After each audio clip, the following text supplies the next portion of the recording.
Hello my friends, it's Ranger Russ from the Meggs Point Nature Center. I am out on the Hammanosset River. I'm at the Brackish point of the Hammanosset River, which is where the salt water is mixing with the fresh water. We're a little bit after high tide.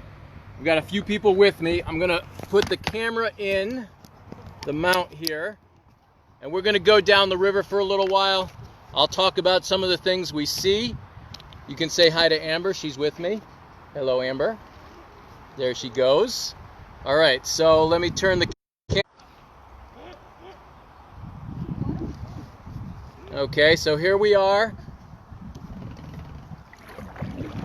We're with a big group of people here. I think we've got 11 boats out right now. So again, this is the Hammanosset River. This is the Brackish portion of the river. A little bit above 95, it would just be freshwater. From here down is where the water mixes, and eventually this opens up into Clinton Harbor, and then eventually out into Long Island Sound, and then the Atlantic Ocean.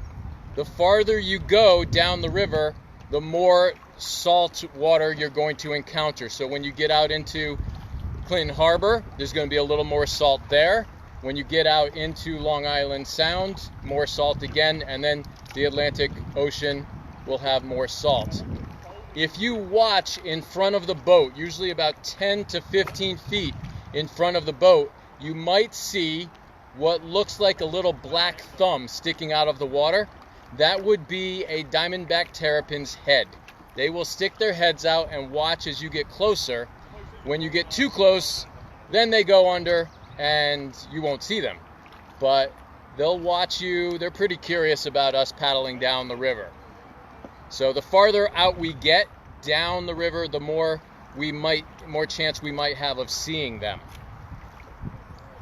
So you can see here, this upper portion of the river, it is surrounded by climax forest trees. So we've got oaks and maples, nice big hardwoods. The left bank is a much more advanced forest than the right bank. Right bank was a farm, so it was cleared more recently than the left bank. If you have any questions, you can put them up. I also encourage you to post where you're messaging from. I always like to see that. And it's a little bit hard. All right, we've got a cormorant right in front of us. If you see those branches right there, there's actually 3 of them. So there's one directly in front of us and 2 slightly to the left. The one on the left, I'm going to turn. Actually, it might be, look at that. It's got its wings stretched out. It just brought them back in. Hopefully you got to see that. All right, it's doing it again. They're drying their wings. Amber is very attentive right now. She is very curious about these birds. They've got their wings outstretched, and that is so they can dry. These are diving ducks. They need to go underwater a lot, and if they were trying to swim underwater and they were waterproof like most ducks are, they would be buoyant. It would be like us trying to swim underwater wearing a life vest. So they don't have those waterproof oils, and that allows them to swim underwater. The problem is when they've been underwater a long time, their feathers begin to get waterlogged, and it's going to become more difficult for them to fly. So they have to climb out and dry themselves off. Now, as we get closer, they will probably fly away. But what you're going to notice when they take off, they're going to drop to water level, and they'll actually slap the water a couple of times before they lift off. So let's see if we can get a view of that. It's thinking about taking off now. I'm getting a little bit too close to it. It may stay. All right, I'm going to turn and continue down the river. This one in front of us. Oh, there it goes. A little bit of a skim, and then it lifts off, and it landed back in the water. And the other one is still sitting there. These are beautiful birds. They are considered a nuisance in some parts of the world. Fishermen hate them because they eat fish. Actually, in Okinawa, they will put a collar around their throat so they're not able to swallow a fish. there it did the little skim. It didn't even take off. So they put collars around their neck so they can't swallow fish and tie a tether to their foot. And they send them down and fishermen use them to catch fish. So Amber's leaning in this boat, I'm noticing. So the camera might be a little crooked. Right now she's really curious about the left-hand side of this boat. So that's where those cormorants are. All right. So it does sound cruel that they keep the cormorants tied up all the time and only feed them at the end of the day. They have to be hungry to fish. But like I was saying, there are lots of fishermen that consider them a nuisance. They think they eat too many fish. They really don't eat. They do eat fish, but they don't eat enough that it's going to be harmful to a ecosystem, or really to fishermen. Fishermen should not really have a problem with them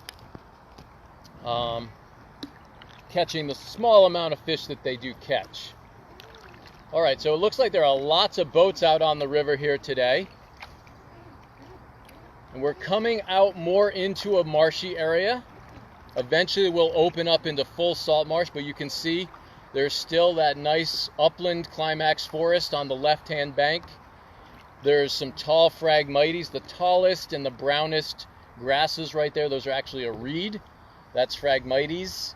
And there should be cattails along the banks as well. I'll see if I can find some. We're a little early to get the nice catkin that is edible, but we should be able to find cattails. Oh, I'm seeing some good ones, but further downstream I'll go and look at some cattails. The Native Americans used to eat the roots of the cattail. It is edible. It could be pounded into a paste and baked into like a bread. And then I've seen people eat the seed pods. You have to get them really fresh. You don't want them when they're brown, like they should be now. They're starting to turn brown. I'm going to turn the boat and show you. This is Madison Land Trust property now. This used to be a farm, but it was given over to the Madison Land Trust. Great little place to do some hiking along the Hammanosset River. There's a few trails there. Nice white oak tree right there on the bank. Now, as sea level rises, these trees they will start to die off when they get exposed to more and more salt water. So we will probably see some trees that are a little brown. It's not that they're being killed off or killed by anything except the salt water. All right, let's check and see if we've got any questions.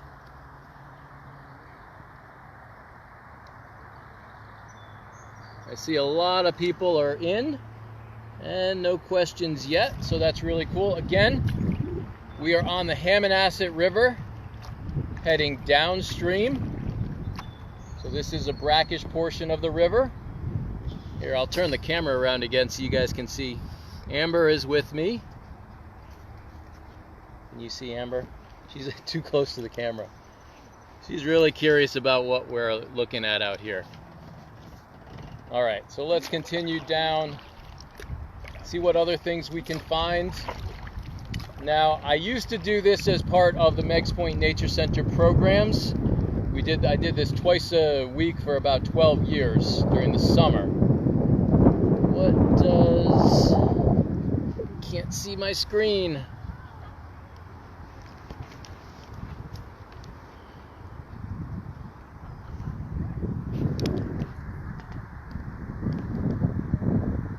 What do the cattails taste like?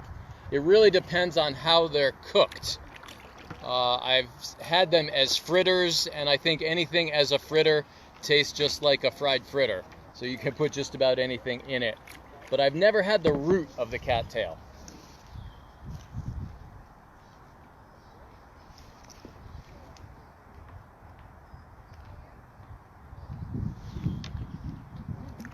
All right. Let's continue down. As I was saying, I used to do this program a lot, and coming right around here somewhere is a rock that should be just under the surface. It's where I used to stop and gather the people and do a head count, make sure I see it. It's just coming out. The tide is going out right now. So we're going to pull up to this rock. I don't know if you guys can see it yet. That's just a little bit of a rock. That's a really large rock. At low tide, it's completely out of the water. And it stands about 4 feet. So here we are. I would just pull up to this rock, step out of my boat, and gather everyone for a head count. Not going to step out right now because Amber might not like it very much if I get out and leave her in the boat.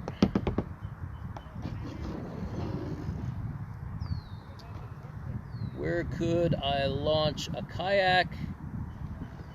So you can launch right where 95 crosses over the Hammanosset River. There's parking on both sides. It was a little crowded today. There's a lot of people out in boats. But you can launch there, and then down in Clinton, you can launch where Route 1 crosses over the Hammanosset. Heading towards Clinton on the left-hand side, there's a little pullover, and you can launch down there. There's a dirt road that leads down to the river. So 2 places to launch. You could do a trip from one to the other and have somebody pick you up at the lower one. And I believe that would be about 2.5 miles total if you went in one direction. So here you can say this part of the river really opens up pretty wide. I'll pan to the left, and then we'll pan to the right so you can see all of the things. There goes Jared backwards. So it's a pretty wide open area here. There's some other boats back here. Everybody wave. I think they missed it. All right, so we'll do a full 360 here. I'll put up some photos later so you can actually see Amber riding in the boat. She's pretty cute. Once she's out here, she's just chilling out. If we're out here for a really long time, she might decide that it's time to get out and cool off, but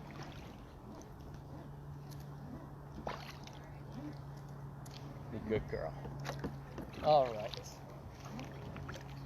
So let's move on down the river. So you can see the right-hand bank now. It's pretty steep. It's much higher. Left-hand bank is beginning to open up into a marsh. So we've got a salt marsh on the left, and then those climax forest trees on the right.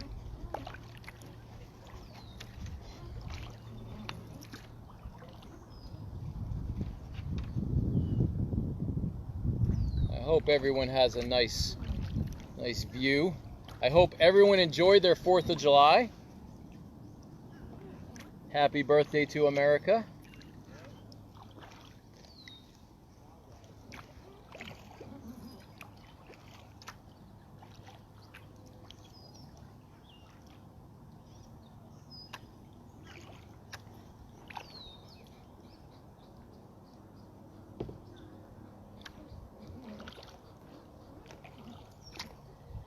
If you go north of 95, you can only kayak a short distance and really only at high tide.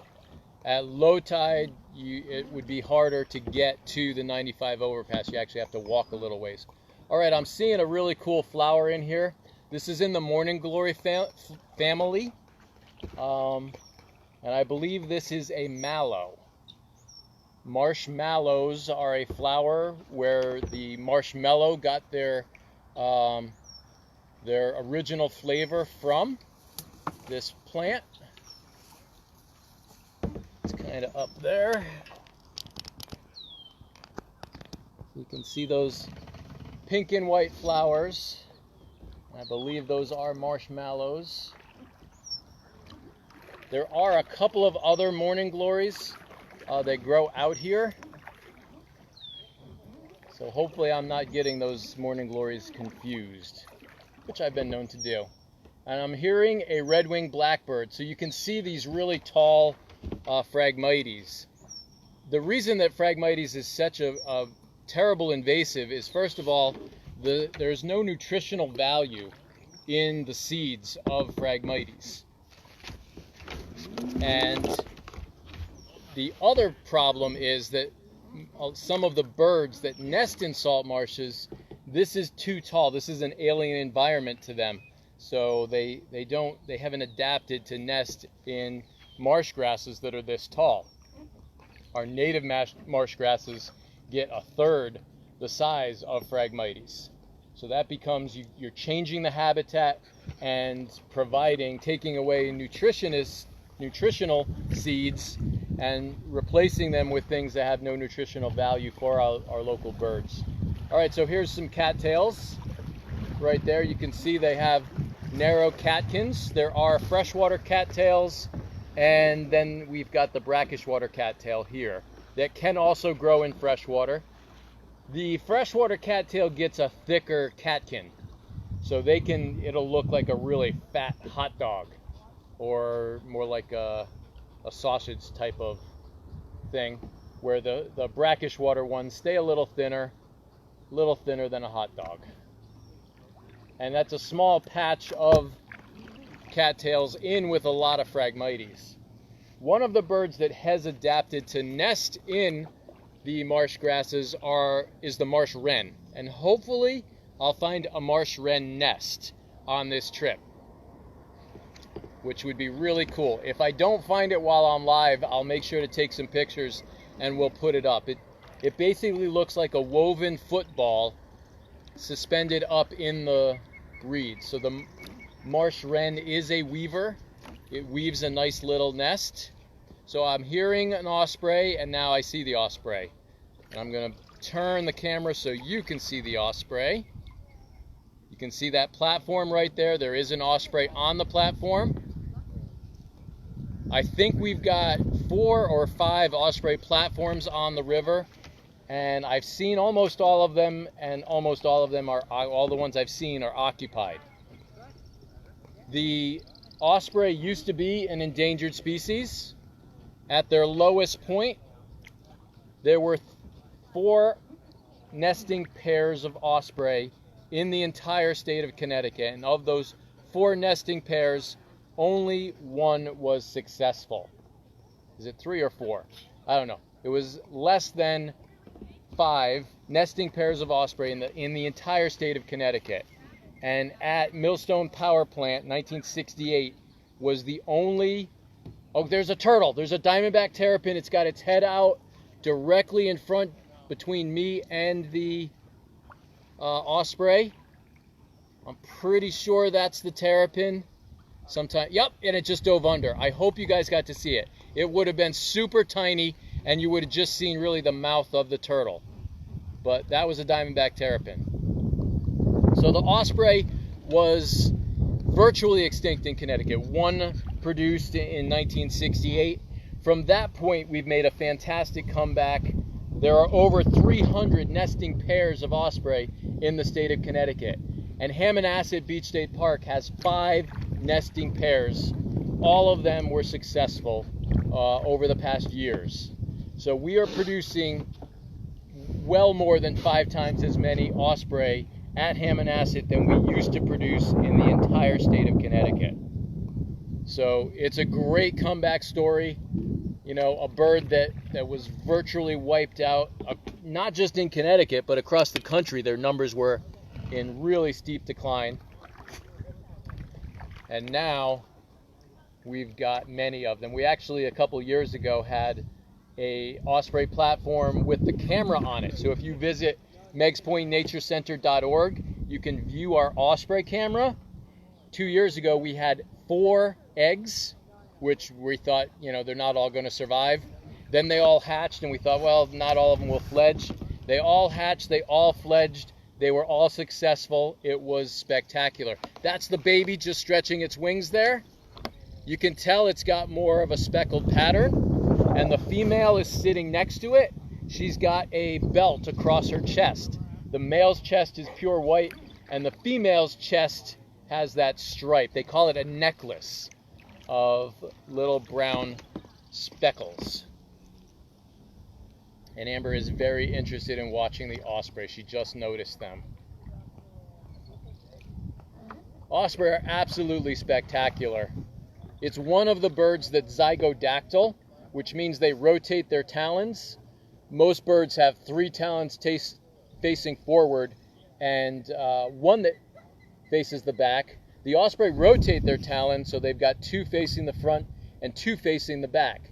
They eat almost exclusively fish. It looks like Amber just turned the camera back to face me. Okay. She just hit it with her ear. You're a funny dog, aren't you?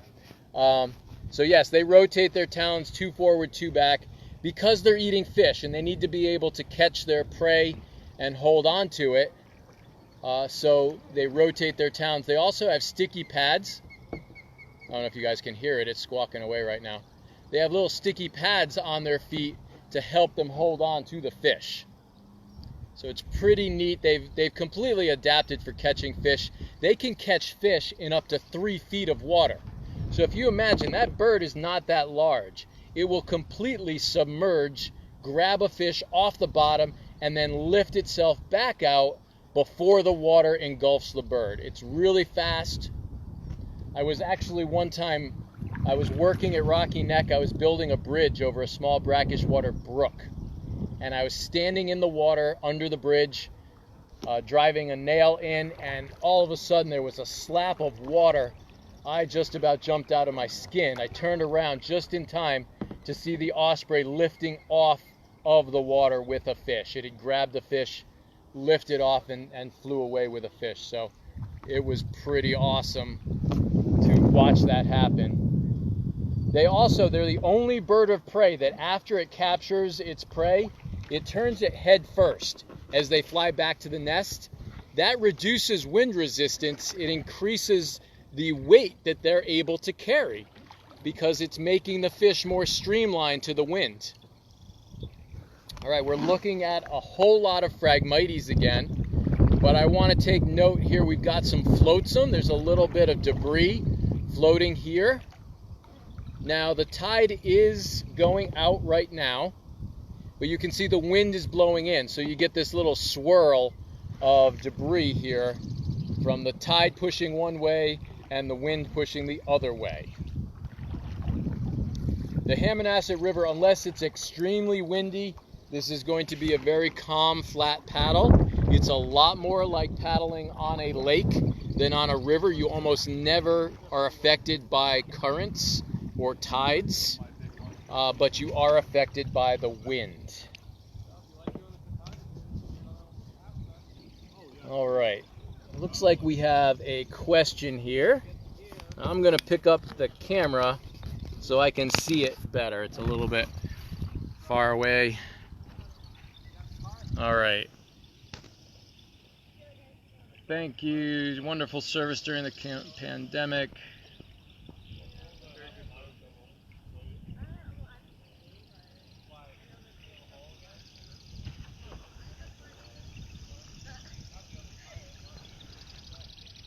You're welcome. I'm really happy that everyone is enjoying this.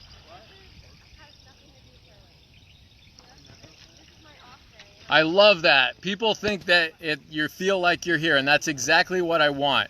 I want you to experience the things that I experience on a pretty regular basis. I'm very lucky that I get to do something that I absolutely love. I can't really think of anything else that I would do or could do. There are some other interests that I have, but this is like a dream job for me, and I've got to do it for many years. I'm glad that I get to share that experience with everyone else. All right, so let's see if we can find a marsh wren's nest. I'm really looking for the ones that were used and abandoned because they turn brown. They use them very quickly, so they weave them out of green grass, and then after a few weeks, when the grass has turned brown, usually the young have already fledged and are out of the nest. I don't know if anybody saw that, but a red-winged blackbird just landed in the Phragmites on the left-hand bank, and I think that it missed the camera view. I wasn't looking in the camera at the time, so.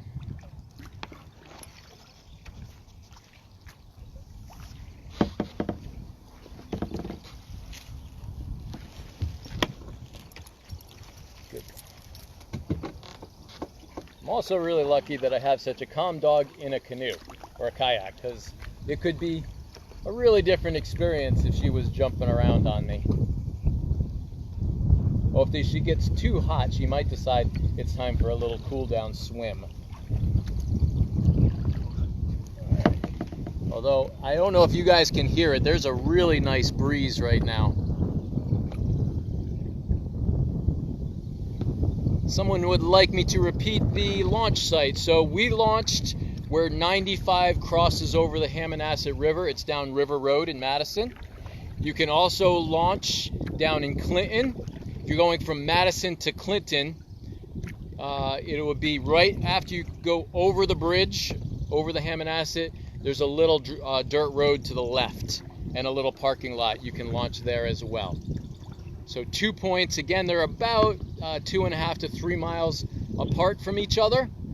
So you could paddle from one to the other and back, or you could leave a car at one end and paddle down and get a ride back up to the other one. All right, I'm not seeing my marsh wrens. I'm hearing a lot of red-winged blackbirds. I'm not even hearing marsh wrens. It's been a couple of years since I've paddled this end of the river. A few years ago, they were doing construction on 95, and we actually had to switch our launch point to within the park.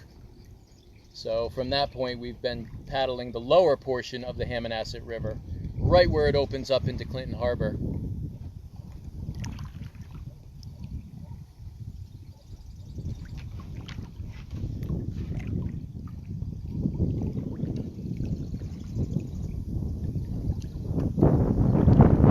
Looks like we have a comment that I have the best co-pilot.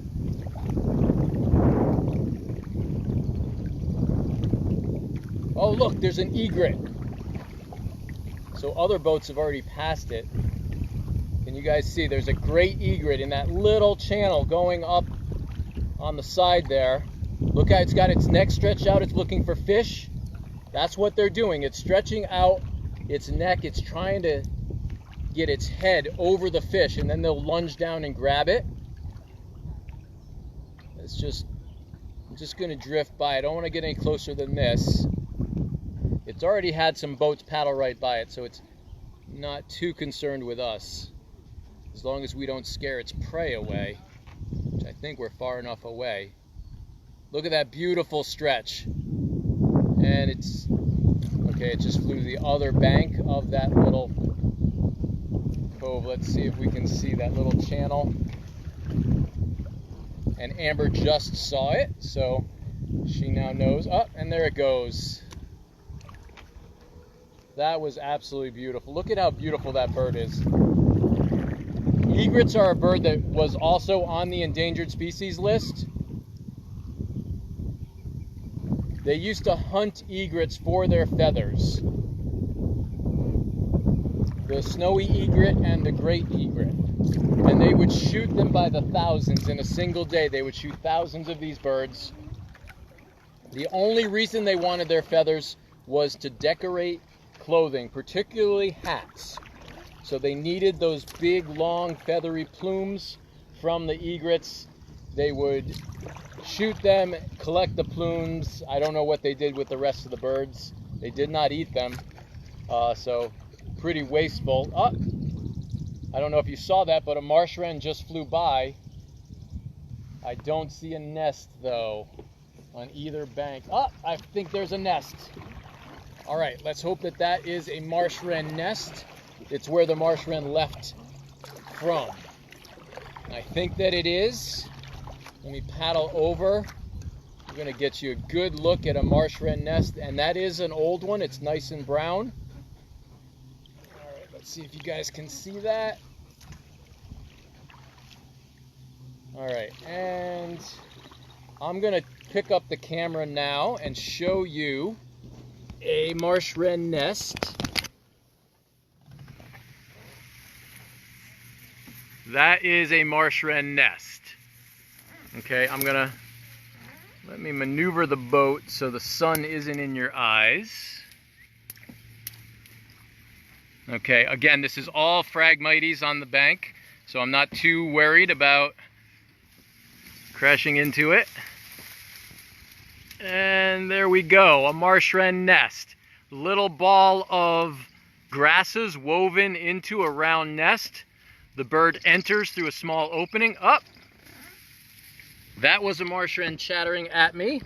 So I am going to move away. So this is probably not an abandoned nest. That is a nest that's active. I hope you guys got to hear it. Hopefully you got to see it. It's right. All right, hopefully you can see that. It's right there. Had a little pause there. Okay. So we got to see our marsh wren nest. We got to see an egret and some cormorants, some cattails, a lot of Phragmites. And if you look right there, there's a beautiful cloud formation going by to the north of us.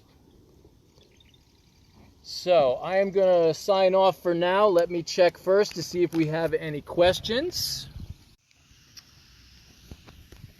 Okay. You guys can see Amber sitting here. Hello, Amber. What'd they do with the feathers? Oh, I answered that. They use the feathers for clothing. Not a great use of a bird. Okay, I'm not seeing any new questions. Amber, say hi. Okay. I hope everybody is enjoying these little programs. If I find additional things, we'll take pictures of them and put them up on the website, or I might post it on Instagram, ranger.russ on Instagram. I'll make sure to put some things up there. Are Phragmites native? No, Phragmites is not native. It is an invasive from Europe and Asia, but we do have a native Phragmites. It's just really rare and hard to find. And someone's saying they heard the marsh wrens. That's awesome. It's a beautiful little call. I think it's a beautiful bird as well. All right, I'm going to sign off. Again, you can go to the Meggs Point Nature Center YouTube channel to see more of our programs. You can go to meggspointnaturecenter.org and visit our virtual learning center to see some more things. And if you visit ranger.russ on Instagram, I'll make sure to put up some additional information if I find it on the trip. So thank you for watching. Again, this is Ranger Russ from the